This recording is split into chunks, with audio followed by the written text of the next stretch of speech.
commencé par une opération, donc je me suis absentée discrètement pendant 3 semaines pour une opération. Mais ensuite, j'ai continué à travailler et je l'ai caché à mon travail pendant un peu plus d'un an. Je l'ai caché parce que je souhaitais être considérée comme une personne et pas comme une maladie. Lorsque vous dites que vous avez un cancer, on ne voit que la maladie, on ne vous voit plus, vous, en tant qu'être humain. Et je voulais être une personne pour mieux combattre la maladie pour mes enfants. Je ne voulais pas qu'ils souffrent. Et ma mère avait eu un cancer quand j'étais ado et j'en avais gardé des souvenirs assez terribles. Donc je ne voulais pas qu'ils le ressentent et que ce soit une souffrance pour eux dans leur quotidien. Et puis, en parallèle, mon métier est un métier qui me passionne et qui m'a permis de vivre quelque part un peu plus facilement ce quotidien.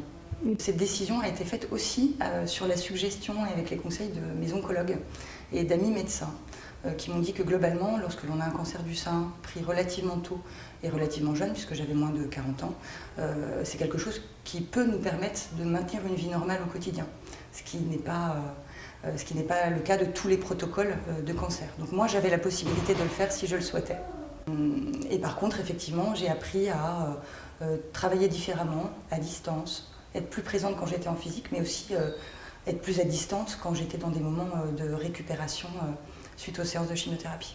Le cancer, de manière générale, est un sujet tabou en entreprise, mais même au-delà de ça, l'entreprise n'est pas forcément accoutumée à accompagner les maladies de longue durée. Ni à avoir dans ses effectifs des personnes atteintes de maladies de longue durée. Donc oui, c'est un sujet qui est très complexe à traiter pour l'entreprise. Cela peut être un sujet de réflexion d'ailleurs pour un certain nombre de DRH en entreprise.